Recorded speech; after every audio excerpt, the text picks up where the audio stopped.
यशोदा आ जाएगो। आपके जैसा बड़ा ना है कि रास्ता ढूंढते हुए अपने आप घर लौट आएगो।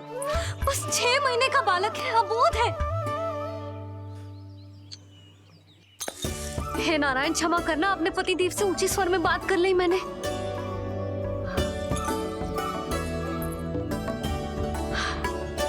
किसी को भी बुद्धि ना है पूरे गोकुल में कि नंद जी का बालक खो गया है, सुबह सुबह घर से भाग गया है। किसी को ना पड़ी है कि उसे ढूंढे लेकर आए। यही सम्मान देते हैं वे गोकुल के राजा को। हे भगवान, ना जाने मेरा बच्चा कहाँ होगा, कैसा होगा। कितना समय होगा है? अब तक तो भूख भी लगी आई होगी उसे। आप क्यों रुक गए? आप खाओ। हाँ हाँ, आप खाओ, आनंद से खाओ। आपको तो कुछ चिंता ही ना है। माँ ही तड़पती है अपनी संतान के लिए।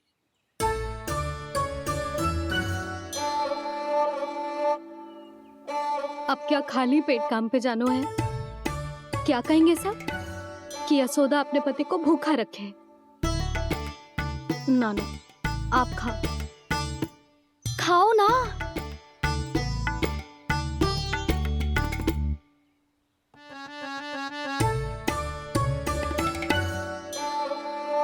गुड़ के लड्डू कितने पसंद है उसे, कब से बना के रखे हैं। यशोदा, तुम स्वयं क्यों नहीं जाकर ढूंढती उसे? लड्डू भी खिला दियो और घर वापस भी ले आएंगे। जाओ, शीघ्र जाओ।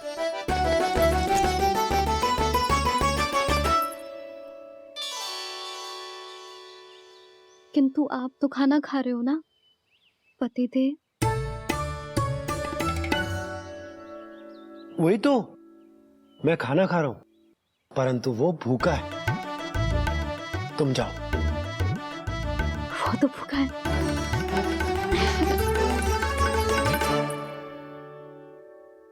ये बनेगी श्री हरि के अगले अवतार की माँ।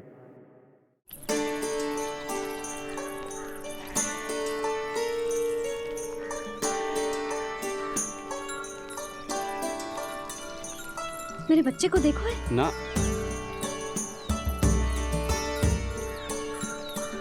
काकी, मेरे बच्चे को देखो है। नहीं नहीं,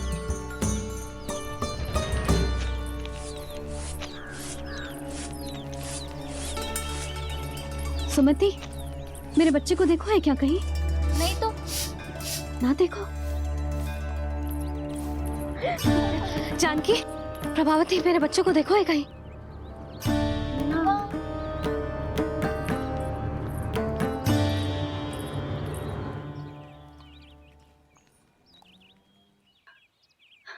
कहाँ है तू? देख, तेरी मैया कितनी चिंतित हो रही है। और तू है कि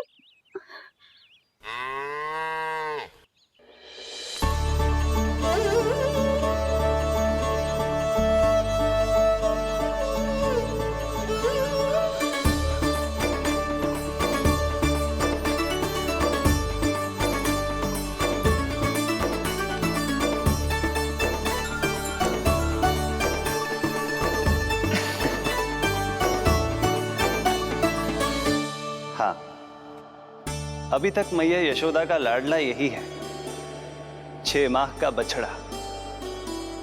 इसी पर ये अपनी सारी ममता न्योछावर करती हैं। तू फिर भाग गो? प्रतिदिन का काम होगा है तेरा। मैंने कही थी ना, मेरे बिना, अपनी मैया के बिना कहीं ना जानो है। ये संसार कितना भयानक है, कुछ मालूम है तुझे? दुष्ट भरे पड़े चारों ओर। वाह, दुनिया की अनोखी मैया और उसका अनोखा बालक, जो कि बालक है ही ना, गाय का बछड़ा है।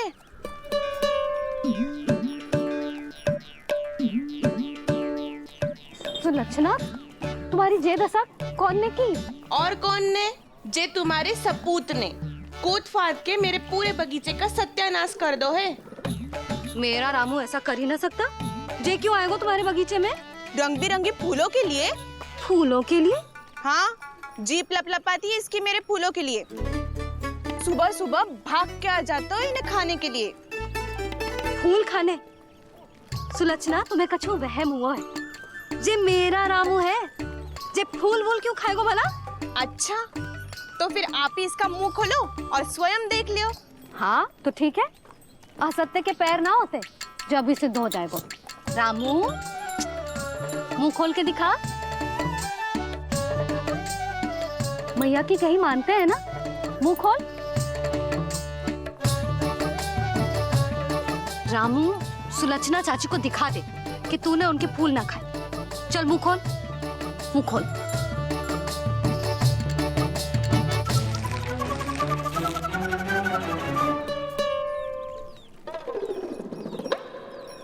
हाँ हाँ, देख लो, इसने कछु ना खाया है। हाँ, हम चल रहे हैं। अरे पर मुझे भी तो देख लेने दो। सुलक्षणा, मैं नंद देव की पत्नी हूँ। तुम्हें क्या लगता है मैं असत्य बोलूंगी? ना ना जशोदा जी, लेकिन आप तो सिद्ध करने वाली थी ना। हो तो गए हो सिद्ध। चल रामू, देर हो रही। अरे अरे, वैसे रामू, ये बहुत बुरी बात है। नंद जी का बालक चोरी कर दो। छी, जो अपनी वस्तु ना है उसे छूते भी ना है। समझ आई? जे करूंगी, सुलक्षणा के यहाँ भरी टोकरी बेसन के लड्डू भिजवा दूंगी। प्रसन्न हो जाएगी। ये तो बड़ी चतुर है प्रभु। हाँ प्रभु, और जीवट भी है इनमें। बस यही देखा आप सबने? क्या आपने एक मां की चिंता नहीं देखी? प्रत्येक मूल्य पर अपनी संतान की रक्षा करने का स्वभाव नहीं देखा? या फिर असत्य भाषण करने पर अपनी भूल सुधारने की व्यग्रता नहीं देखी? कोई बात नहीं, मैं बताता हूं यशोदा क्या है। यशोदा पवित्रता की प्रतिमूर्ति है, विश्वास का आधार सुरक्षा की भावना है, ममता का मूर्त रूप है वो, वात्सल्य की गंगा है, भावनाओं का बहता हुआ निर्झर है।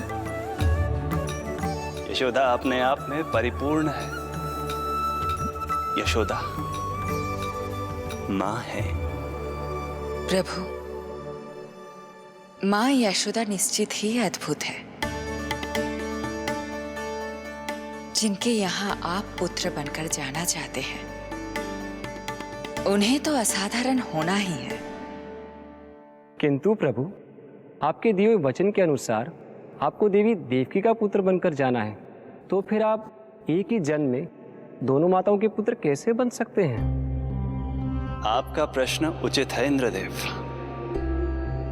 पूर्व काल में प्रजापति सुतप्पा और उनकी पत्नी प्रश्नी ने मेरी घोर तपस्या की थी। उनके आग्रह करने पर मैंने उन्हें वरदान दिया था कि जब वो देवकी और वसुदेव के रूप में पृथ्वी पर आएंगे, तब मैं उनका अष्टम पुत्र कृष्ण बनकर जन्म लूंगा। पर मैया यशोदा के वात्सल्य प्रेम ने मुझे दुविधा में डाल दिया, क्योंकि वो भी तो पिछले जन्म से ही है ना। पिछले जन्म से?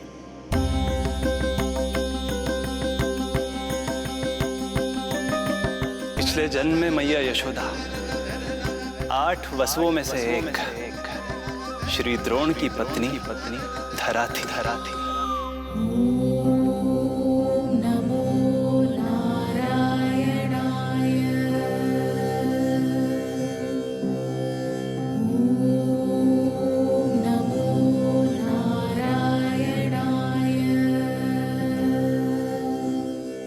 दोनों सहस्त्रों वर्षों तक निरंतर मुझे पुत्र रूप में पाने की मनोकामना के साथ घोर तपस्या करते रहे। अपने तप में वो दोनों इतने लीन थे कि प्रकृति की कोई भी शक्ति उनका ध्यान भंग नहीं कर पाई। किंतु फिर एक दिन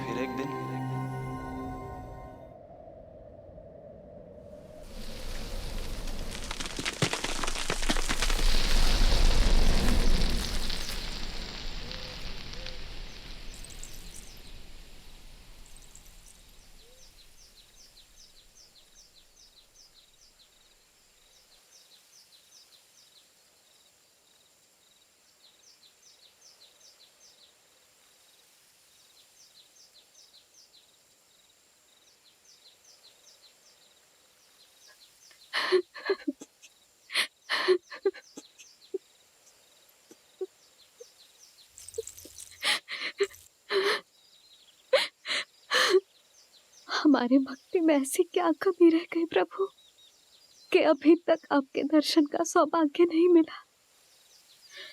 अब तो सैकड़ों वर्ष बीत गए हैं आपका सुमिरन करते हुए।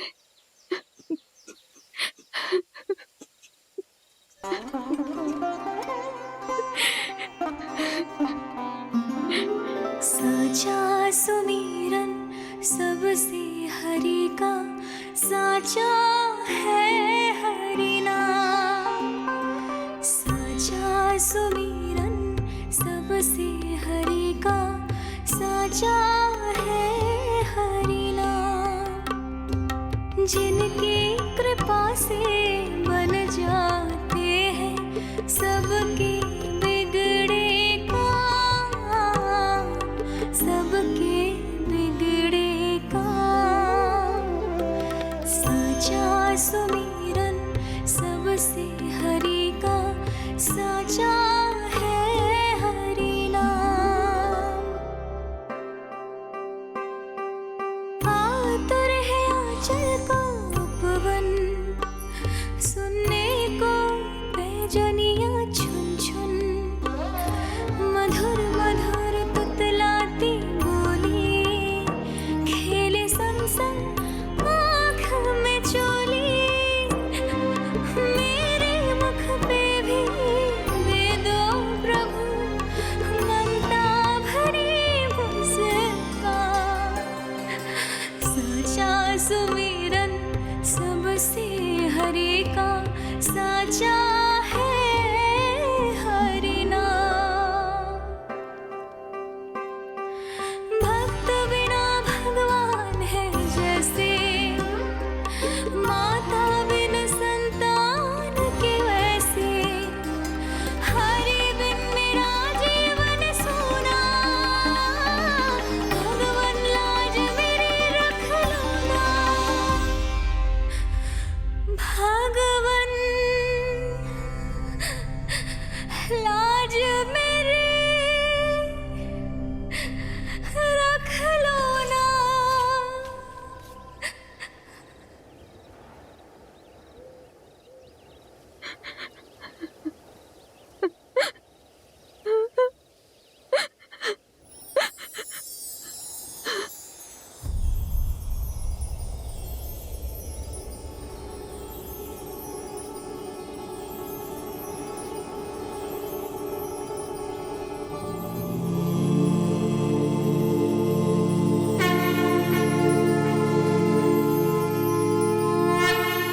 शङ्खचक्रं सकिरीटकुण्डलं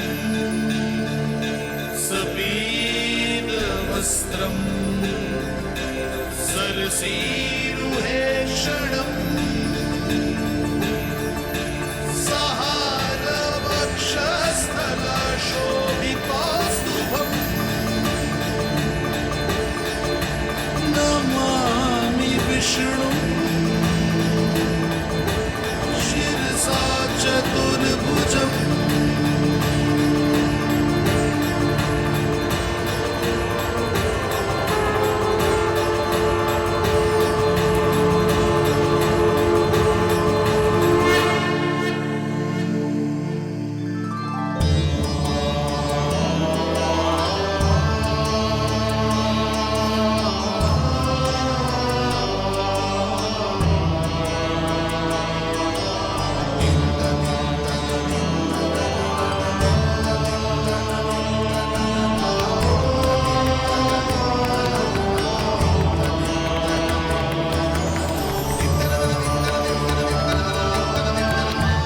कहिए कहिए, क्या वरदान पाना चाहते हैं आप?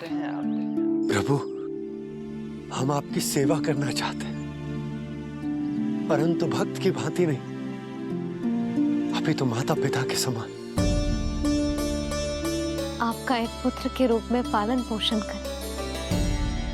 आप हमें माँ पिता के भांति प्रेम दें और हम आप पर अपनी ममता न्योछावर कर सकें। बस इतनी ही इच्छा है प्रभु। आपकी इच्छा पूर्ण होगी। मैं आपकी संतान के रूप में अवश्य आऊंगा, किंतु उसके लिए आपको मेरे अगले अवतार के बाद एक और अवतार की प्रतीक्षा करनी होगी, क्योंकि अगले जन्म के लिए मैं पहले ही ये वरदान माता देवकी को दे चुका हूं। प्रभु, किसी भी जन्म में आपको अपने पुत्र के रूप में पाना मेरा सौभाग्य होगा, किंतु मेरी ममता मेरे वश में नहीं है प्रभु। आप साक्षात मेरे सामने खड़े हैं, किंतु मेरे नेत्र आपके इस दिव्य चतुर्भुज रूप को नहीं देख पा रहे। इन्हें तो आप अभी से बाल रूप में दिखाई दे रहे हैं। मेरे भीतर उमड़ती ममता की ज्वार का अनुभव कीजिए प्रभु। केवल कल्पना मात्र से मेरा वक्ष स्थल दूध से भराया है। ये गोद तरसने लगी है, मन अभी से लोरिया गाने लगा है। मेरे इस अनुरोध को स्वीकार कीजिए प्रभु, कृपा करें। इस माँ से और प्रतीक्षा ना करवाए प्रभु, और प्रतीक्षा ना करवाए।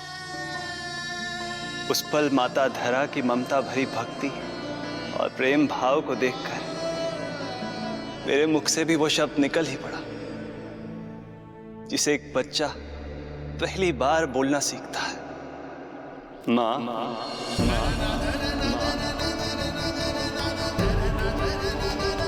अब ये प्रतीक्षा केवल आपकी ही नहीं, मेरी भी होगी, मेरी भी होगी। मैं भी तरसूंगा आपका पुत्र बनने के लिए,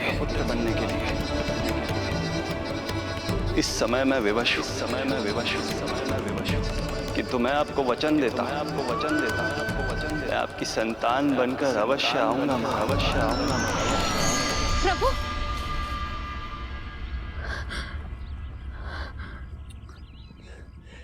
धरा, भगवान ने हमारी पुकार सुन ली। वरदान तो सभी भक्तों को मिलता है, परंतु हमें तो हरि का वचन मिला है। वो आएंगे, अवश्य आएंगे। अब हमें केवल उस शुभ दिन की प्रतीक्षा करनी है। अब और प्रतीक्षा नहीं होगी मुझसे।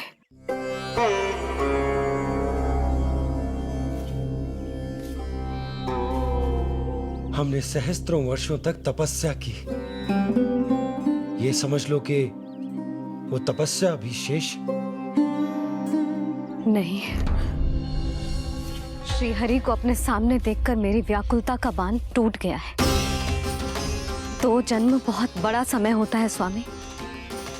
अपने पुत्र के रूप में हरि को गोद में खिलाने के लिए अब मैं और 2 जन्मों तक प्रतीक्षा नहीं कर सकती।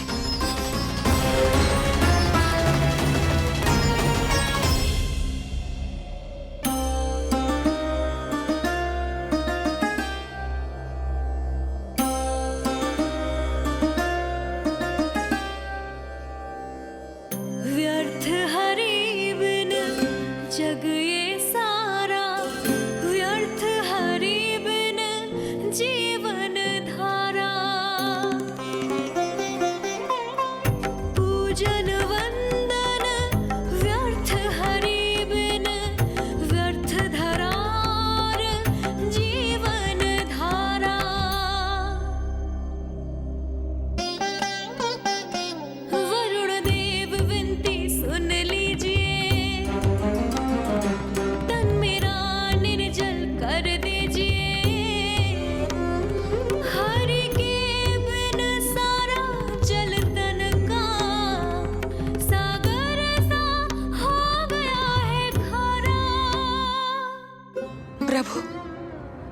माता धरा की तपस्या का तेज अत्याधिक है।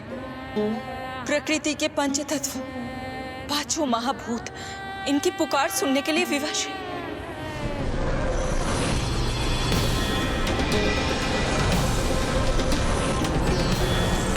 धरा, प्रिय ये क्या कर रही हो? रुक जाओ। जठराग्नि सब दूर ये कर दो, अग्नि देव मेरे ताप को हर लो। माता जो वंचित ममता से, जग में नहीं उसको कुछ प्यारा। पूजन वंदन व्यर्थ हरि बिन, व्यर्थ धरार जीवन धारा। प्रभु, यदि अग्निदेव अपना अग्नि तत्व वापस ले लेंगे तो इनकी पाचन शक्ति नष्ट हो जाएगी और जीवित रहने के लिए शारीरिक तापमान भी अति आवश्यक होता है। यदि वही विलुप्त हो गया तो धरा, तुम्हें मेरी सौगंध मत करो ये। हे भूमाता आकृति दाता, मिथ्या है ये माटी का ढांचा। माटी मुक्त करो इस तन से, जब ना मिला हरि का सहारा। प्रभु, भू तत्व ही तन को भार देता है, उसके बिना ये तो पूरी तरह से ढह जाएंगी। धरा, धरा, ये क्या हो गया? बस करो अब। प्रभु, कुछ कीजिए। मैं संसार का संचालक हूं देवी। नियमों का पालन करने के लिए मैं भी बाध्य हूं।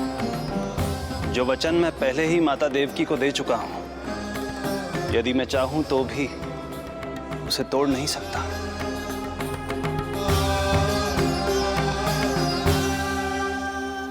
सुख लो आयु सब इस तन की, आस है जो ना शेष है मन की।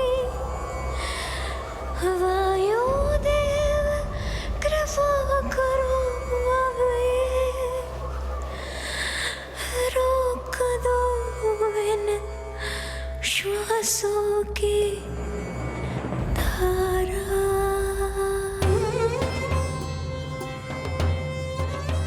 प्रभु, प्राण वायु के बिना प्राणों का बचना संभव नहीं।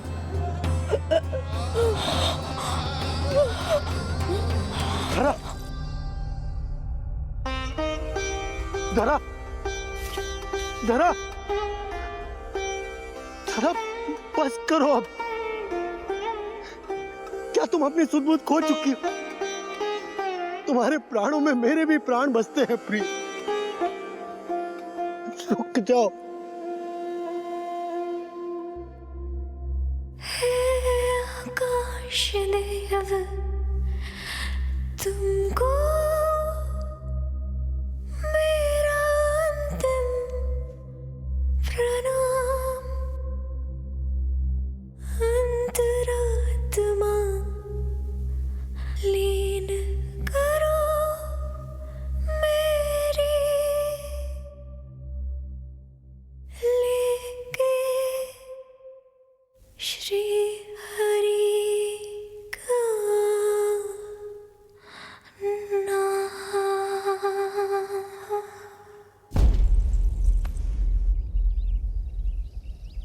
धरा, धरा, धरा, ये क्या कर लिया तुमने? धरा, कोई है? कोई है? सहायता कीजिए। धरा, जल। धरा, तुम चिंता मत करना, मैं यही हूं। मैं 2 क्षण में जल लेकर आता हूं।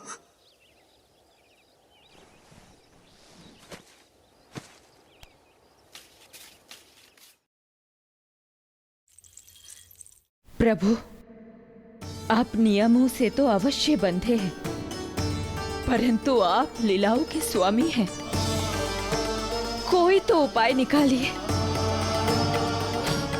आपने इन्हें माँ कहकर पुकारा है। माँ की प्राण रक्षा पुत्र नहीं करेगा तो और कौन करेगा?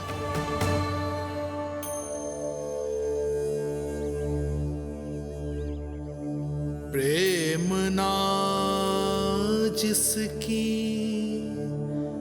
सीमा कोई,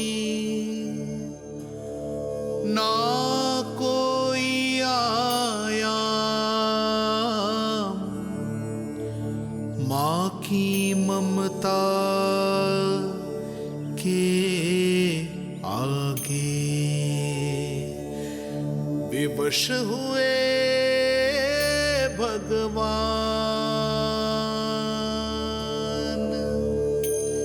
विवश हुए भगवान।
प्रभु नहीं, पुत्र कहो मां।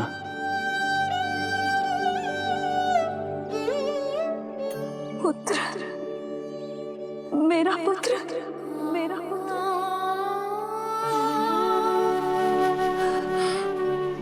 आज जैसे आपने मुझे अपनी गोद में लिटा रखा है,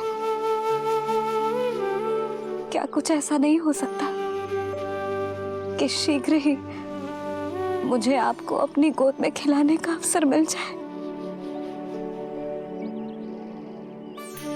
आज तो मैं केवल मूर्छित हुई हूं, किंतु शीघ्र ही यदि मुझे आप पुत्र रूप में ना मिले तो मेरे प्राण चले जाएंगे। ऐसा ना कहो मां।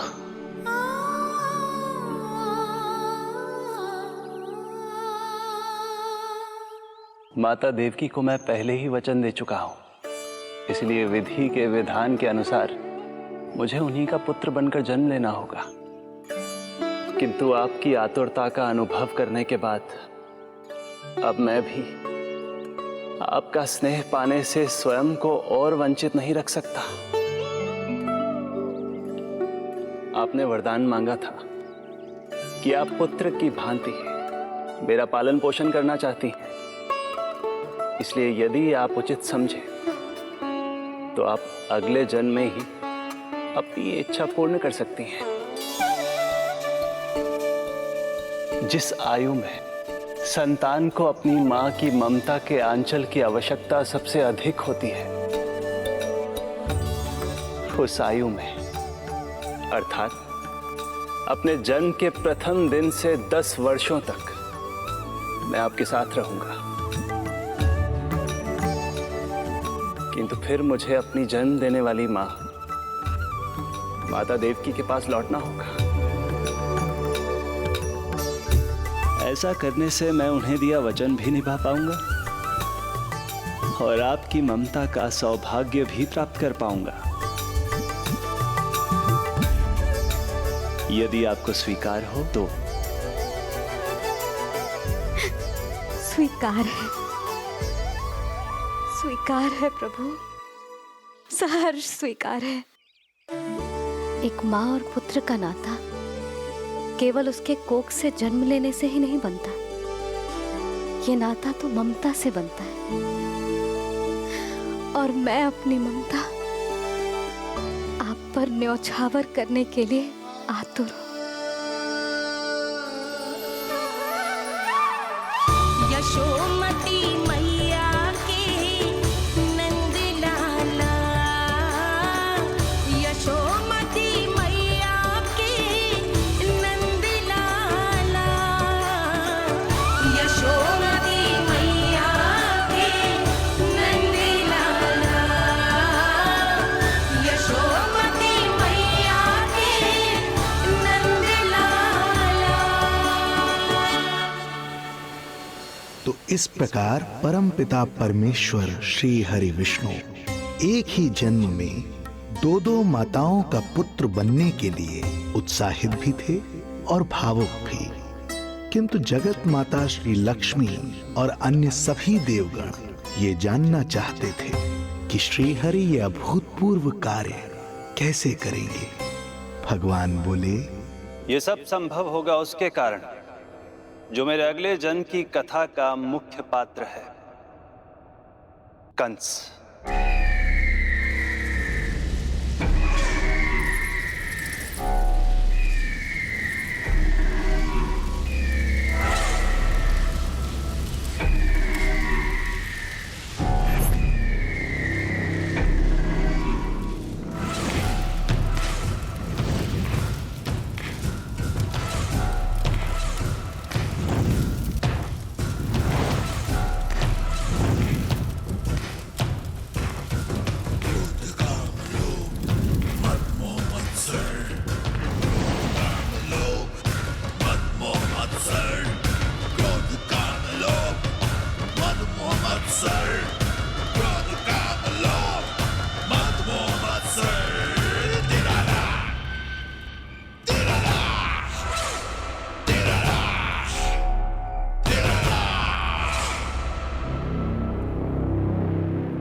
जब जीवन पर संकट हो तो अभिमान अर्थहीन होता है।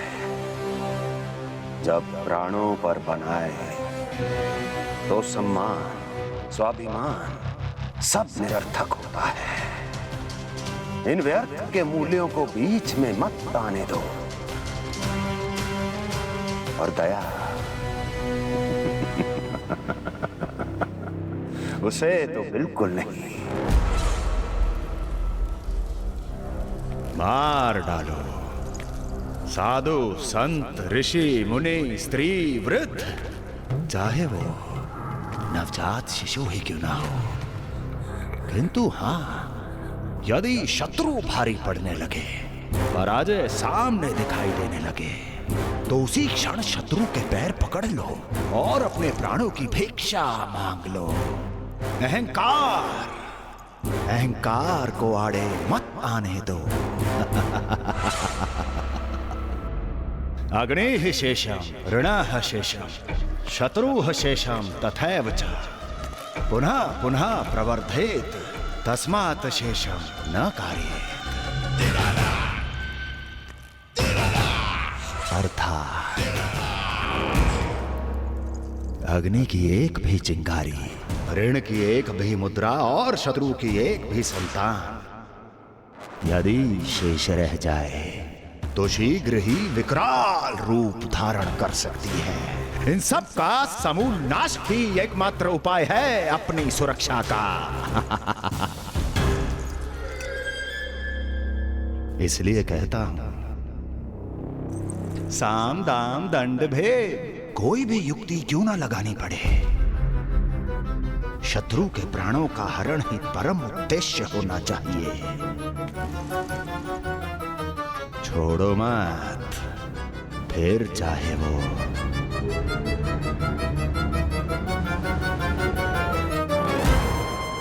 विष्णु ही क्यों ना हो।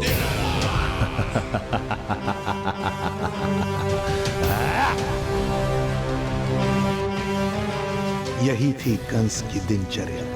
वो प्रतिदिन स्वयं को स्मरण कराता था कि स्वार्थ के लिए किसी भी सीमा को तोड़ने में कुछ अनुचित नहीं है। तभी तो राजगद्दी प्राप्त करने के लिए उसने अपने पिता महाराज उग्रसेन को भी नहीं छोड़ा था। पिताजी,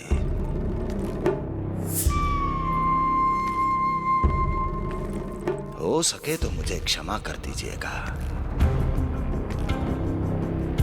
कल्पना भी नहीं की थी कि मैं आपके साथ ऐसा व्यवहार करूंगा। आपको प्रतीत हो रहा होगा कि मैं क्रूर हूं, स्वार्थ में अंधा हो गया हूं, किंतु मैं विवश हूं।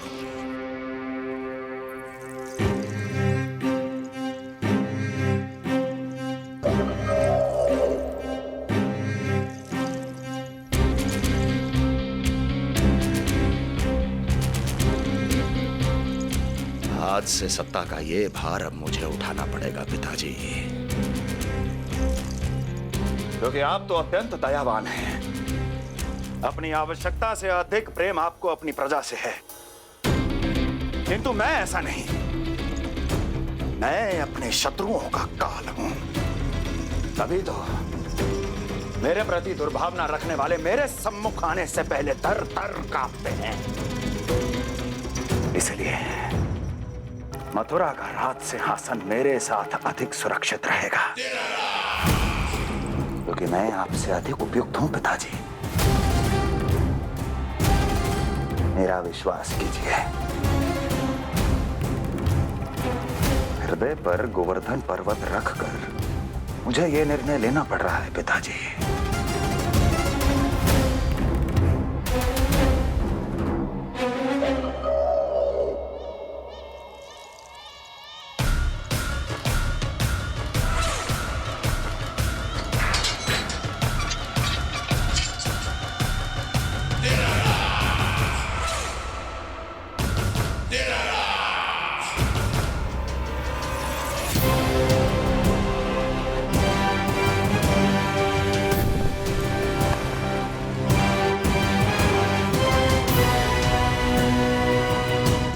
चाबी यमुना में फेंक देना। कोई कितना भी क्रूर, कठोर राक्षस ही क्यों ना हो, किसी न किसी के लिए उसके हृदय में भी प्रेम उपजता ही है। कंस भी इस नियम का अपवाद नहीं था। इस संसार में एक जीवात्मा ऐसी भी थी जिसे वो स्वयं से भी अधिक स्नेह करता था, और वो थी उसकी लाडली बहन देवकी।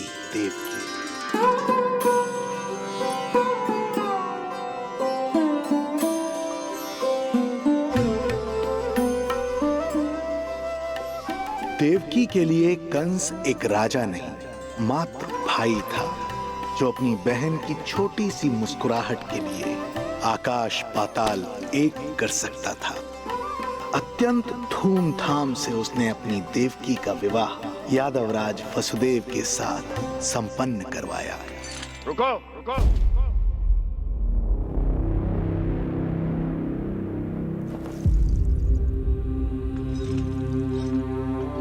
ये आप क्या कर रहे हैं? आप मथुरा नरेश हैं। नहीं कुंवर जी, आज मैं मात्र वो भाई हूं जो अपनी प्रिय बहन के साथ बस कुछ क्षण और व्यतीत करना चाहता है। कंस के हृदय में देवकी के लिए उमड़ता प्रेम का सागर तब अचानक सूख गया जब उसने ये आकाशवाणी सुनी। महापापी अत्याचारी कंस,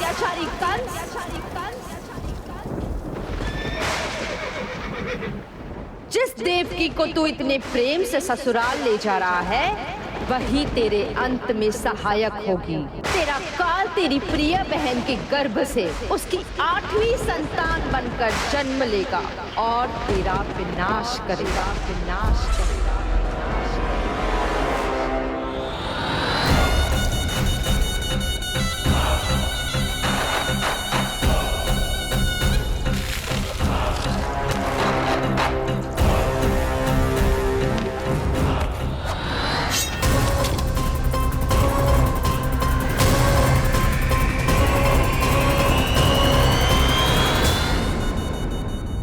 कौन है आप?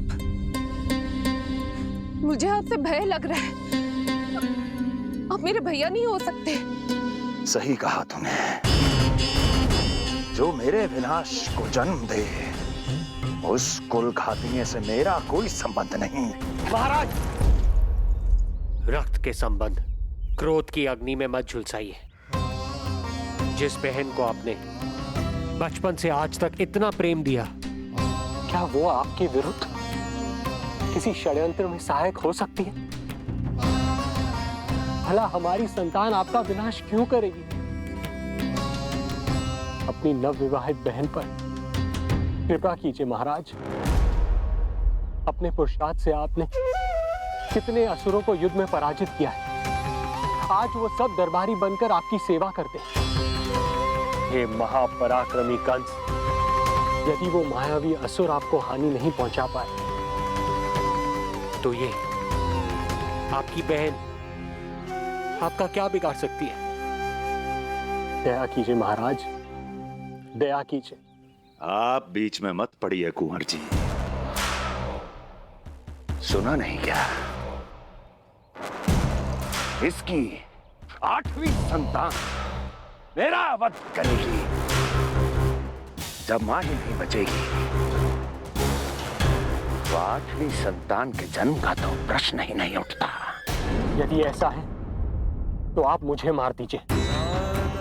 जब मैं ही जीवित नहीं रहूंगा तो देवकी की संतान होने की संभावना ही समाप्त हो जाएगी।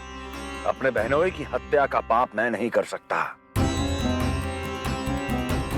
और बहन की हत्या का पाप कर सकते हैं?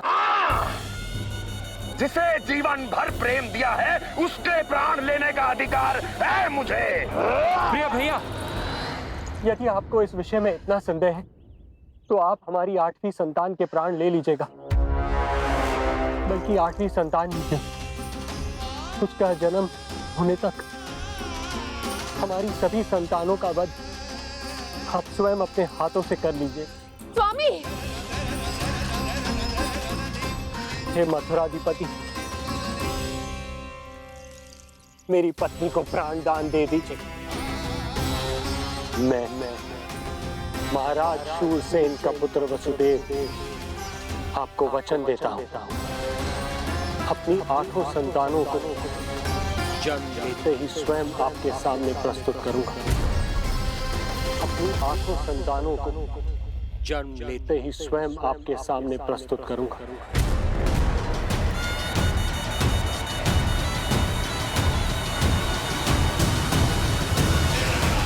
बधाई हो कुंवर जी। अपनी पत्नी के प्राण बचाने में आप सफल हुए, किंतु आपकी संतानें इतनी भाग्यशाली नहीं होंगी। वचन स्मरण रहे।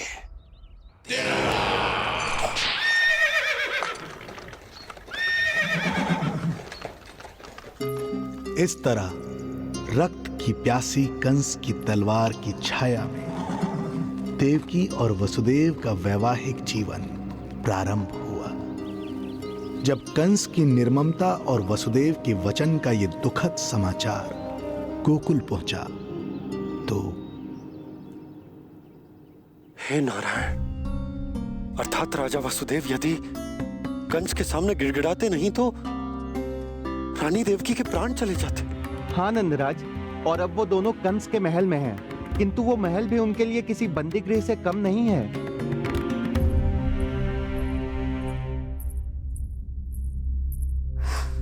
एक भाई अपनी बहन के साथ ऐसा करने की सोच भी कैसे सकता है?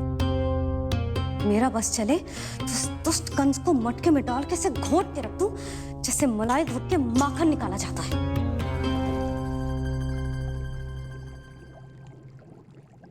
ना, माखन ना, जे कंस तो कीड़ा है, इसे तो पटक पटक के ऐसे मारना चाहिए जैसे कीड़ा निकालने के लिए धान के गट्ठर को पटका जाता है।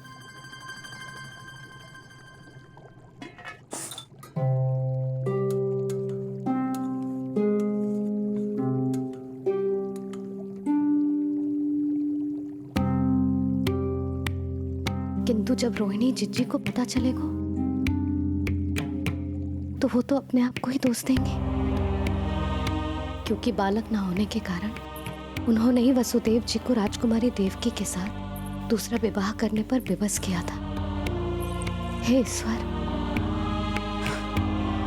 जिस सुख के लिए रोहिणी जिज्जी ने पत्नी जीवन का सबसे बड़ा त्याग किया था, जब उन्हें पता चलेगा कि वही सुख उस क्रूर कंस ने छीन के मटिया मेट कर दिया है, तो कितना कष्ट पहुंचेगा।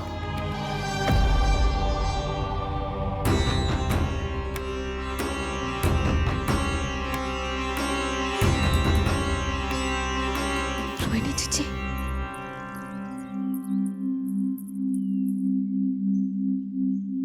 गोप नरेश, कृपया मुझे अपने भैया के पास ले चलिए। संकट के समय मुझे उनके साथ होना चाहिए। किंतु भाभी, पता चलो है वसुदेव भैया और देवकी भाभी कंस के महल में कड़े पहरे में रखे गए। पति पत्नी एक दूसरे का संबल होते हैं। कंस का पहरा कितना भी कष्टदायक क्यों ना हो, इस समय उन्हें और बहन देवकी को मेरी आवश्यकता है।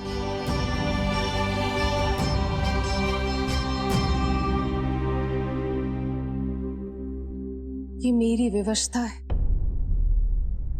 ये यादव कुलदीपक होकर भी आपको इस महल में बंदियों की तरह रहना पड़ रहा है, और मैं कुछ कर भी नहीं पा रही। काश आपने मुझसे विवाह ही ना किया होता। तो क्या मैं अपने भाग्य से भाग पाता देवकी?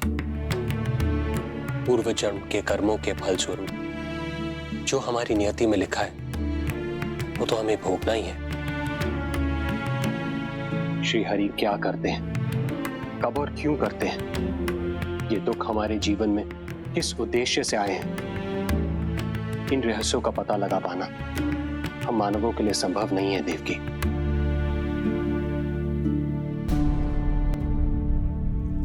तो फिर चलिए यहां से भाग चलते हैं, कहीं ऐसे स्थान पर जहां भैया की छाया भी हम पर ना पड़ सके।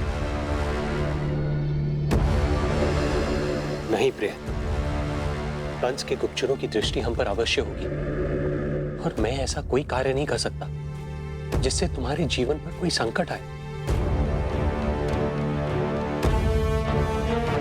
और मैंने उन्हें अपनी सभी संतानों को सौंपने का वचन भी दिया है। अपना वचन मेरे लिए प्राणों से भी अधिक महत्वपूर्ण है देवकी।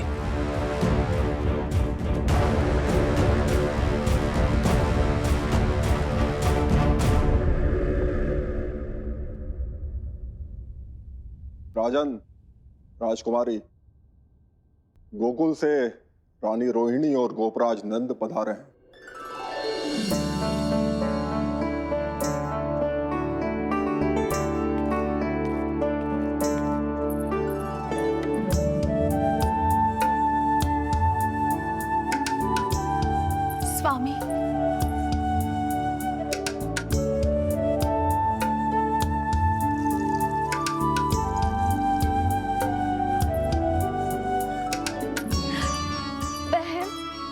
दीदी।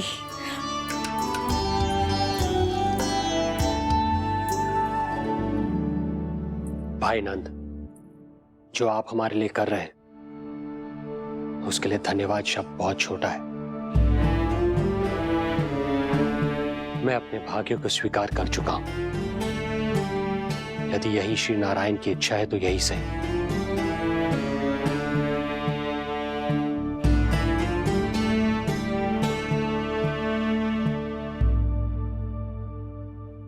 भाई नंद, इस समय मथुरा का वातावरण अनुकूल नहीं है। आपको जाना चाहिए। यशोदा भाभी भी चिंतित हो रही होंगी। उनसे कहिएगा हम यहां सुरक्षित हैं अभी तक।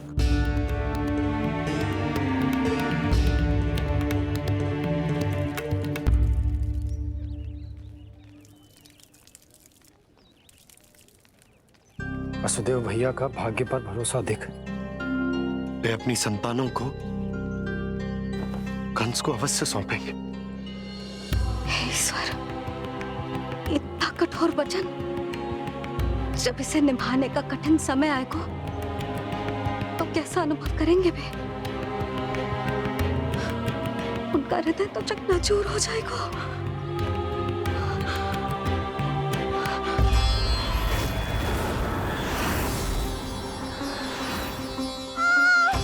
सब्र करो, सब ठीक हो जाएगा।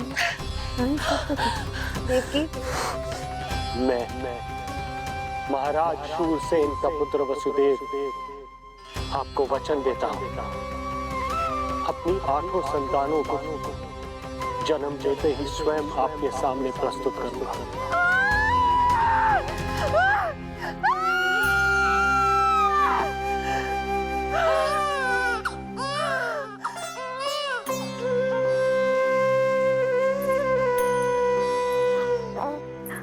बधाई हो स्वामी, आपको पुत्र रत्न प्राप्त हुआ है।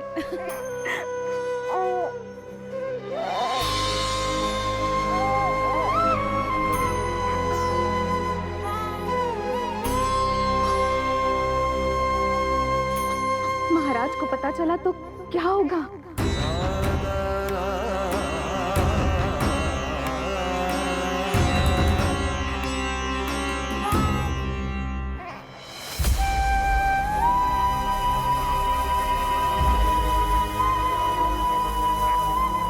अपने पुत्र को इन हाथों में थामना।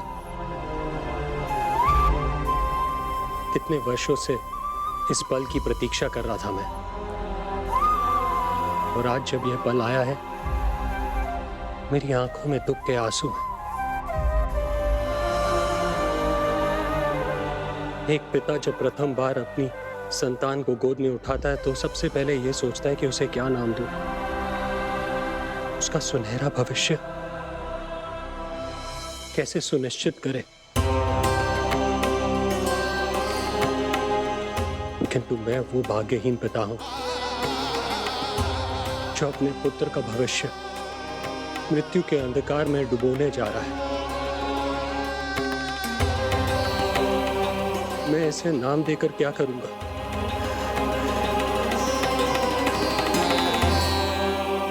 क्या आपके वचन का महत्व आपके पुत्र के प्राणों से अधिक है स्वामी?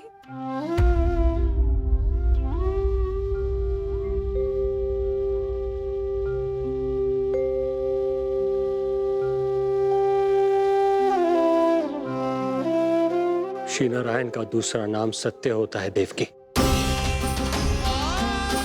तुम ही कहो,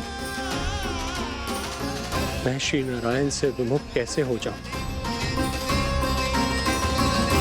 मुझे अपना वचन निभाना ही होगा। हृदय के टुकड़े टुकड़े क्यों ना हो जाए, मुझे इसे कंस तक ले जाना ही होगा।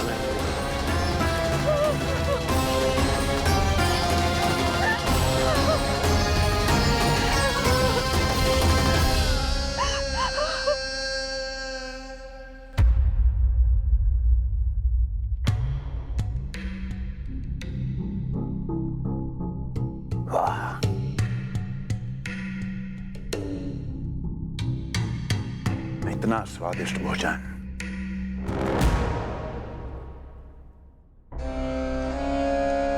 किसी विशेष इच्छा की पूर्ति के लिए मुझे सम्मोहित तो नहीं करना चाहती? मुझे पति के रूप में प्राप्त कर तो चुकी हो, अब प्राप्त करने को क्या क्या बचा है प्राप्ति? मैं प्राप्ति नहीं, अस्थि हूं स्वामी। प्राप्ति तो छुई मुई बनकर वहां खड़ी है। आप सदैव अपने विषय में ही सोचते हैं, कभी मेरे ओर भी निहारा कीजिए, तभी तो मेरा नाम सही से स्मरण होगा आपको। मैं अपने विषय में ही सोचता हूं, तभी तो दसों दिशाओं में मेरे नाम का डंका बजता है, मेरे साम्राज्य का विस्तार होता है, तभी तो मेरा अस्तित्व है। अस्थि स्मरण रहे, तुम हो क्योंकि मैं हूं।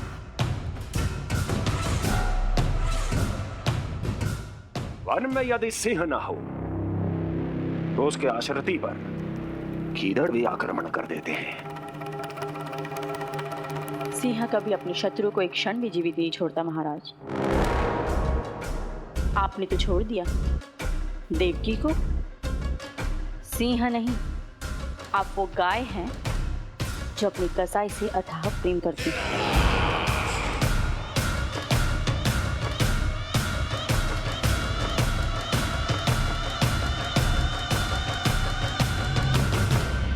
सभी संतानों को जन्म लेते ही मेरे पास लेकर आएगा, ये वचन दिया है वसुदेव ने मुझे। तो फिर आया क्यों नहीं महाराज? प्रथम शिशु का जन्म तो हो चुका है।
कुल के यादव, अपना वचन मिथ्या नहीं होने देते महाराज।